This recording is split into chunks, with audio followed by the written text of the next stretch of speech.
Hello Indian football fans, welcome back to another video of ISL transfer market.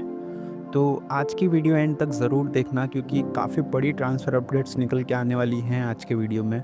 पहली बड़ी update निकल के आ रही है केरला ब्लास्टर्स के 24 year old winger Rahul KP से रिलेटेड। तो जैसे कि मैंने आप सभी को पहले भी बताया था कि Rahul KP winter transfer window में केरला ब्लास्टर्स छोड़ सकते हैं और कोई और क्लब जॉइन कर सकते हैं। तो अभी कंफर्मेशन आ चुकी है कि Rahul KP Odisha FC join करेंगे। वो भी ओडिशा एफसी राहुल केपी के लिए ट्रांसफ़र फ़ी पे करने वाली है केरला ब्लास्टर्स को। हालाँकि आप सभी को पता ही होगा कि राहुल केपी का परफॉर्मेंस केरला ब्लास्टर्स के लिए उतना अच्छा नहीं था, फिर भी ओडिशा एफसी ट्रांसफ़र फ़ी कोई पे करने वाली है केरला ब्लास्टर्स से। और राहुल अपडेट है कि मैं आप सभी को बता दूँ, कितना ट्रांसफ़र फ़ी पे करने वाले हैं उस पे कोई कंफर्मेशन नहीं आया है। कितने साल का कॉन्ट्रैक्ट राहुल केपी साइन करेंगे ओडिशा एफसी के साथ, उसके ऊपर भी कोई कंफर्मेशन नहीं आया है। तो जैसे कोई अपडेट निकल के आती है उनके कॉन्ट्रैक्ट से रिलेटेड तो मैं आप सभी को बता दूंगा। अगली बड़ी अपडेट निकल के आ रही है संतोष ट्रॉफी के वेस्ट बंगाल के स्ट्राइकर रॉबी हंसदा से रिलेटेड। तो सुनने में आ रहा है कि बंगाल के दो बड़ी क्लब्स यानी कि ईस्ट बंगाल एफसी और मोहम्मदन एफसी ने इंटरेस्ट दिखाया है रॉबी हंसदा को साइन करने के लिए। मैं आप सभी को बता दूं कि रॉबी ने अपनी संतोष ट्रॉफी की परफॉर्मेंस से काफ़ी ज़्यादा इम्प्रेस किया था काफ़ी क्लब्स को।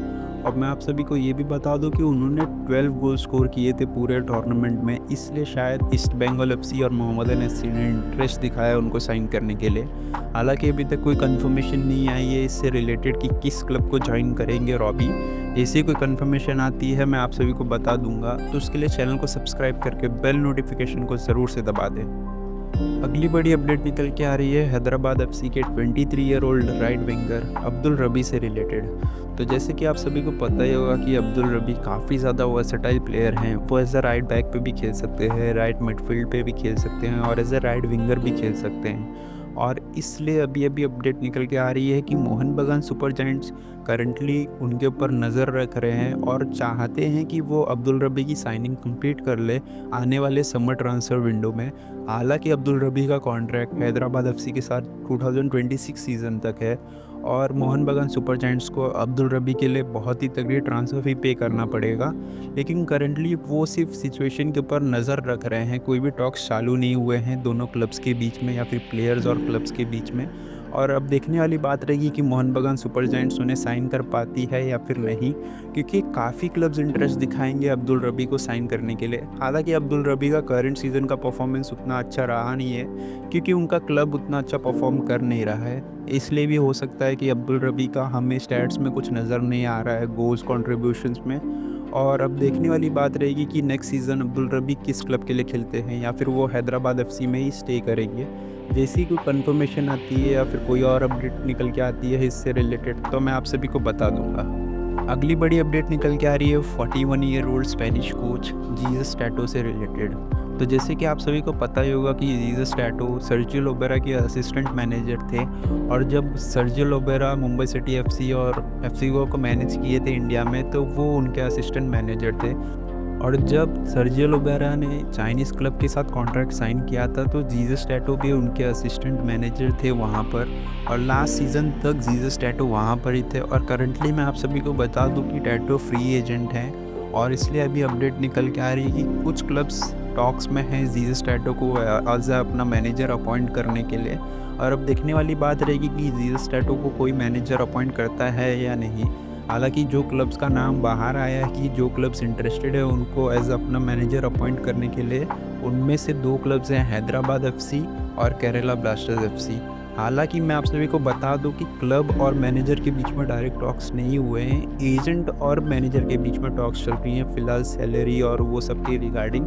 और जैसी कोई कंफर्मेशन अपडेट आती है या फिर मुझे पता चलता है कि क्लब और मैनेजर के बीच में डायरेक्ट टॉक्स चल रही हैं तो मैं आप सभी को बता दूंगा। और मैं आप सभी को ये भी बता दूं कि सुनने में आ रहा है कि केरला ब्लास्टर्स फेवरेट्स हो सकती हैं उनको साइन करने के लिए और as a interim manager appoint कर सकते हैं उनको। और फिर उसके बाद से जैसे कि अपडेट था कि Sergio Lobera next season join करेंगे केरला ब्लास्टर्स को, तो फिर सर्जियो लोबेरा ओवरटेक कर सकते हैं नेक्स्ट सीजन से केरला ब्लास्टर्स को।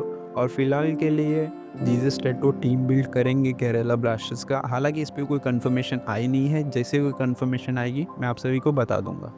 अगली अपडेट निकल के आ रही है केरला ब्लास्टर्स फैंस के लिए। तो सुनने में आ रहा है कि केरला ब्लास्टर्स इंटरेस्टेड हैं अमय रानावड़े को साइन करने के लिए। तो जैसे कि आप सभी को पता ही होगा कि अमय ओडिशा एफसी के लिए खेलते हैं राइट बैक पोजीशन पे। और जैसे कि आप सभी को पता ही होगा कि ओडिशा एफसी के लिए वो एज अटैकिंग फुल बैक खेलते हैं और काफ़ी ज़्यादा अटैक्स में इन्वॉल्व रहते हैं ओडिशा एफसी के लिए। और मैं आप सभी को बता दूं कि करंटली सुनने में आ रहा है कि केरला ब्लास्टर्स के वो वन ऑफ द टारगेट हैं जिन्हें Kerala Blasters on a pre contract sign करना चाहती है। यानी कि साइन तो जनवरी ट्रांसफर विंडो में ही करेंगी, लेकिन नेक्स्ट सीज़न के लिए वो कॉन्ट्रैक्ट साइन करेंगी अमय रानावड़े के साथ। और मैं आप सभी को बता दूं कि अमय का कॉन्ट्रैक्ट भी ओडिशा एफसी के साथ 2025 सीज़न तक ही है, तो वो नेक्स्ट सीज़न से फ्री एजेंट बन जाएंगे। तो इसलिए अमय को Kerala Blasters as a free agent sign करना चाहते हैं ताकि उन्हें कोई ट्रांसफ़र फ़ी ना पे करना पड़े। और नेक्स्ट सीज़न से हमें अमय रानावड़े केरला ब्लास्टर्स के लिए खेलते हुए दिखाई दे सकते हैं। और मेरे हिसाब से अगर ये साइनिंग हो पाती है तो ये काफ़ी अच्छी साइनिंग होगी केरला ब्लास्टर्स के लिए, क्योंकि केरला ब्लास्टर्स के पास कोई उतना अच्छा फुल बैक है नहीं जो कि एज अ राइट बैक खेलता हो क्लब के लिए। तो अमय रानावड़े परफेक्ट मैच रहेंगे केरला ब्लास्टर्स के लिए। अगली बड़ी अपडेट निकल के आ रही है मोहन बगान सुपर जायंट्स फैंस के लिए, और ये काफ़ी बड़ी अपडेट निकल के आ रही है। सुनने में आ रहा है कि मोहन बगान सुपर जायंट्स ने इंटरेस्ट दिखाया है या फिर नज़र रख रहे हैं संदेश झिंगन के सिचुएशन के ऊपर, जो कि करंटली एफसी गोवा के लिए खेल रहे हैं। तो जैसे कि आप सभी को पता ही होगा कि संदेश झिंगन का परफॉर्मेंस एफसी गोवा के लिए कितना अच्छा रहा है करंट सीजन में। जब से संदेश झिंगन का रिटर्न हुआ है इंजरी से, एफसी गोवा एक भी मैच हारी नहीं है और उन्होंने काफ़ी क्लीन शीट्स भी रखा है। तो आप समझ सकते हैं कि संदेश झिंगन डिफेंसिवली कितने इंपॉर्टेंट प्लेयर हैं एफसी गोवा के लिए। और मैं आप सभी को बता दूं कि संदेश झिंगन का कॉन्ट्रैक्ट एफसी गोवा के साथ 2026 सीजन तक है। और करंटली मोहन बगान सुपर जायंट्स इंटरेस्ट दिखा रही है या फिर कह सकते हो कि सिर्फ नज़र रख रही है संदेश झिंगन के सिचुएशन पे। और अब देखने वाली बात रहेगी कि संदेश झिंगन की साइनिंग कंप्लीट कर पाती है या फिर नहीं मोहन बगान सुपर जायंट्स, क्योंकि आप सभी को पता ही होगा कि अनवर अली ने अपना कॉन्ट्रैक्ट टर्मिनेट कर लिया था मोहन बगान सुपर जायंट्स के साथ और ईस्ट बंगाल एफसी को ज्वाइन कर लिया था, और वो काफ़ी लेट था सीज़न में। इसलिए मोहन बगान सुपर जायंट्स अनवर अली का रिप्लेसमेंट साइन नहीं कर पाए और वो चाहते हैं कि वो as a perfect replacement sign करें अनवर अली का। और इसलिए वो चाहते हैं कि संदेश झिंगन नेक्स्ट सीज़न से उनकी टीम के लिए खेले। हालांकि संदेश झिंगन को साइन करना इजी नहीं होगा मोहन बगान सुपर जायंट्स के साथ, क्योंकि एफसी गोवा भी छोटी मोटी क्लब तो है नहीं, वो भी जल्दी अपने प्लेयर्स को देती नहीं है, खास करके इतने इंपॉर्टेंट प्लेयर को जिन्होंने अपने आप को साबित किया है क्लब के लिए। अब देखने वाली बात रहेगी कि मोहन बगान सुपर जायंट्स उन्हें ट्रांसफर विंडो में साइन कर पाती है या नहीं, यानी कि समर ट्रांसफर विंडो में, क्योंकि विंटर ट्रांसफर विंडो में तो बहुत ही मुश्किल है और ना ही कर पाएंगे। समर ट्रांसफर विंडो में टॉक्स चलेंगी काफ़ी ज़्यादा क्लब और दोनों क्लब्स के बीच में, यानी कि मोहन बगान सुपर जायंट्स और एफसी गोवा के बीच में। हालांकि ट्रांसफ़र फ़ी काफ़ी ज़्यादा हाई होगी अगर ये ट्रांसफ़र कंप्लीट होता है। और जैसे ही कोई कंफर्मेशन आती है या कोई और अपडेट आती है इससे रिलेटेड तो मैं आप सभी को बता दूंगा। तो उसके लिए चैनल को सब्सक्राइब करके बेल नोटिफिकेशन को ज़रूर से दबा दें। अगली बड़ी अपडेट निकल के आ रही है केरला ब्लास्टर्स फैंस के लिए। तो जैसे कि मैंने आप सभी को कल के वीडियो में बताया था कि Kerala blasters winter transfer window में एक फॉरेन डिफेंसिव मिडफील्डर को साइन करना चाहते हैं। अगर वो साइनिंग कंप्लीट होती है तो फिर उन्हें एक फॉरेन प्लेयर को छोड़ना पड़ेगा विंटर ट्रांसफर विंडो में, और मोस्ट प्रोबेबली वो पेपरा रहेंगे। तो मैं आप सभी को बता दूं कि करंटली काफ़ी क्लब्स ने इंटरेस्ट दिखाया है पेपरा को साइन करने के लिए। कुछ क्लब्स ने तो ऑफर ही प्लेस किया है पेपरा को साइन करने के लिए। और जैसे ही केरला ब्लास्टर्स किसी भी डिफेंसिव मिडफील्डर की साइनिंग कंप्लीट करते हैं, मेरे हिसाब से वो कॉन्ट्रैक्ट टर्मिनेट कर लेंगे या फिर पेपरा को ट्रांसफ़र फ़ी मिलेगा, केरला ब्लास्टर्स को ट्रांसफ़र फ़ी मिलेगा पेपरा के लिए, और फिर पेपरा किसी और क्लब को ज्वाइन कर सकते हैं। हालांकि जो भी क्लब्स ने इंटरेस्ट दिखाया है पेपरा को साइन करने के लिए, उन क्लब्स का नाम अभी तक बाहर नहीं आया है।